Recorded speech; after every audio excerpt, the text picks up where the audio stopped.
Former President Barack Obama gave the virtual commencement address at a ceremony for graduates of historically black colleges and universities on Saturday.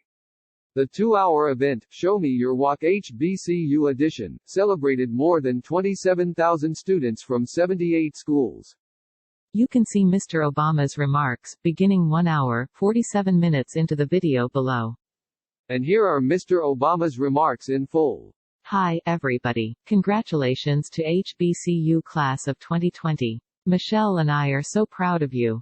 Graduating from college is a big achievement under any circumstances. And so many of you overcame a lot to get here. You navigated challenging classes, and challenges outside the classroom. Many of you had to stretch to afford tuition. And some of you are the first in your families to reach this milestone. So even if half this semester was spent at Zoom University, you've earned this moment. You should be very proud. Everybody who supported you along the way is proud of you: parents, grandparents, professors, mentors, aunties, uncles, brothers, sisters, cousins, second cousins, cousins who you aren't even sure are cousins. Show them some gratitude today. Now look, I know this isn't the commencement any of you really imagined. Because while our HBCUs are mostly known for an education rooted in academic rigor, community, higher purpose, they also know how to turn up. Nobody shines quite like a senior on the yard in springtime. Springfest at schools like Howard and Morehouse, that's the time when you get to strut your stuff a little bit.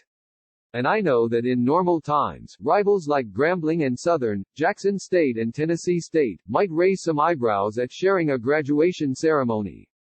But these aren't normal times. You're being asked to find your way in a world in the middle of a devastating pandemic and a terrible recession. The timing is not ideal. And let's be honest, a disease like this just spotlights the underlying inequalities and extra burdens that Black communities have historically had to deal with in this country. We see it in the disproportionate impact of COVID-19 on our communities, just as we see it when a Black man goes for a jog, and some folks feel like they can stop and question and shoot him if he doesn't submit to their questioning.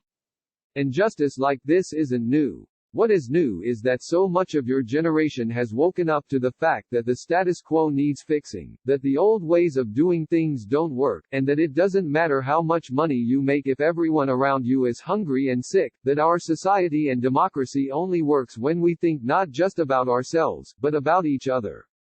More than anything, this pandemic has finally torn back the curtain on the idea that so many of the folks in charge know what they're doing. A lot of them aren't even pretending to be in charge. If the world's going to get better, it's going to be up to you. With everything suddenly feeling like it's up for grabs, this is your time to seize the initiative.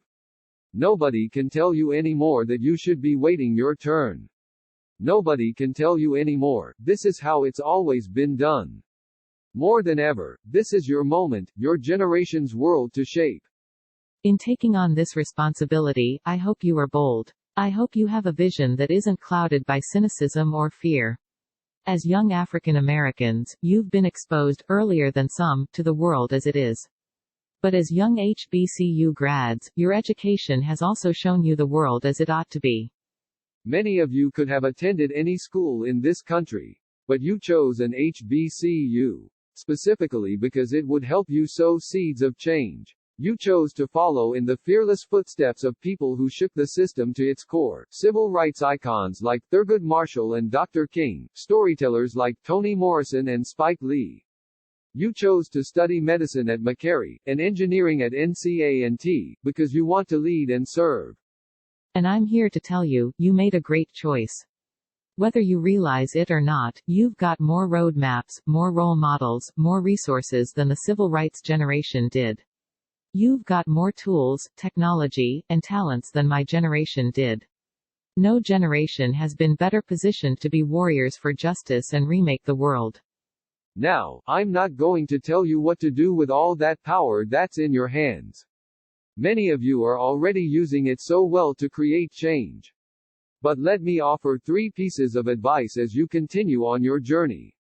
First, make sure you ground yourself in actual communities with real people, working whenever you can at the grassroots level. The fight for equality and justice begins with awareness, empathy, passion, even righteous anger. Don't just activate yourself online. Change requires strategy, action, organizing, marching, and voting in the real world like never before. No one is better positioned than this class of graduates to take that activism to the next level. And from tackling health disparities to fighting for criminal justice and voting rights, so many of you are already doing this. Keep on going. Second, you can't do it alone. Meaningful change requires allies in common cause. As African Americans, we are particularly attuned to injustice, inequality, and struggle. But that also should make us more alive to the experiences of others who've been left out and discriminated against. So rather than say, "What's in it for me?" or "What's in it for my community?"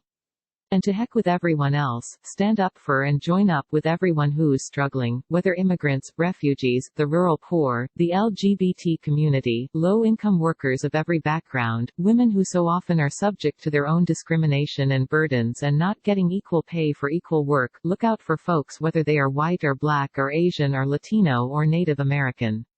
As Fannie Lou Hamer once said, nobody's free until everybody's free. And on the big unfinished goals in this country, like economic and environmental justice and health care for everybody, broad majorities agree on the ends. That's why folks with power will keep trying to divide you over the means. That's how nothing changes. You get a system that looks out for the rich and powerful and nobody else. So expand your moral imaginations, build bridges, and grow your allies in the process of bringing about a better world. And finally, as HBCU graduates, you have to remember that you are inheritors of one of America's proudest traditions. Which means you're all role models now, whether you like it or not. Your participation in this democracy, your courage to stand up for what's right, your willingness to forge coalitions, these actions will speak volumes. And if you are inactive, that will also speak volumes. Not just to the young folks coming up behind you, but to your parents, your peers, and the rest of the country. They need to see your leadership. You're the folks we've been waiting for to come along.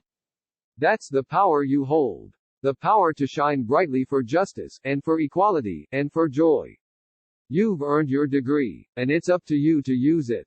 So many of us believe in you. I'm so proud of you. And as you set out to change the world, we'll be the wind at your back. Congratulations, class of 2020, and God bless all of you.